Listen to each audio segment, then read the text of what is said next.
Good morning, all. CamelbackTrading.org coming to you this Tuesday morning, January 10th.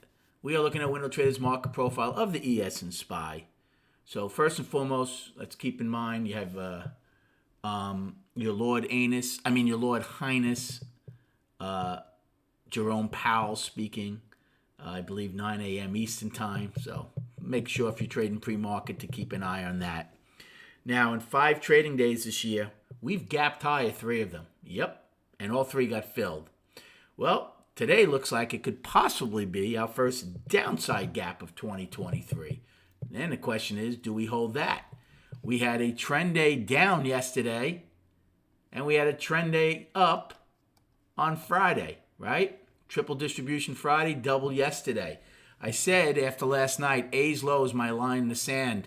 Right? That's going to be a very, very important level today because if all this was some shorts pushing late in the day, any acceptance back inside of A's range is nothing above us. On the flip side, if this trend day holds and the price probe holds, which right now it does, well, look where we're trading. We're in the middle distribution from Friday. We took back some of the single prints late yesterday.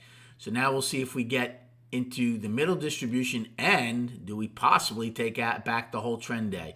Remember, if a trend day is to be taken back, it's usually late in the second day or in the third day. Well, this is day 3. We'll see if we're going to take this back. As far as the other ones go, same thing. Triple Qs, I'm trying to think. Qs did not have a trend day yesterday. Okay, they filled their single prints. They did have a price probe, and they are looking to gap lower.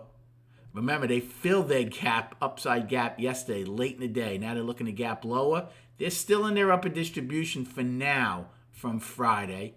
And the Russell also did not have. We're the only one that went trend down yesterday in the S&P. But they did have a price probe. They only had a double distribution day on Friday. Right now they're in the upper distribution. So a lot going on here. Remember, we have CPI again on Thursday. And then a lot of bank earnings Friday morning. So again, right now it's very early, 75, 80 minutes to go prior to the open. A lot can change once Powell starts speaking. But as far as an early game plan, again, it depends on the size of the gap. If the gap's not that large, if it's $1 or so, I will take a short, okay, against the gap. In fact, right now, well, I'm in 3s. I'm not sure how wide that is, but if that's 15 or more wide, it's something to lean against. If this was to come up, probably take a short against that, and then use the gap fill as my out. And then again, we see how we progress against both the price probe and the single prints. The final line in the sand for sellers is you want to hold A's low. You don't want to give that all back. Like I said, there's nothing above. And then also you'd be tempted to go back into yesterday's value. So sellers want to hold this piece of real estate that they gained late yesterday. On the flip side, bulls want to try to hold something down here.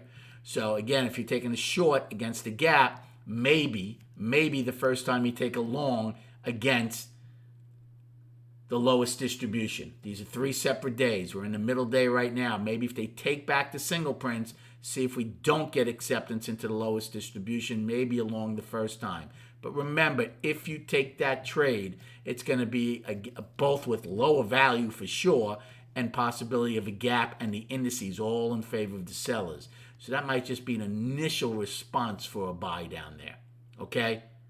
Not something to stay married to, like we'll take the whole day back. Again, those are all really early plays. And again, a lot can change when Powell starts speaking at 9 a.m. And then just quickly on the chart. So yesterday, we put the daily back.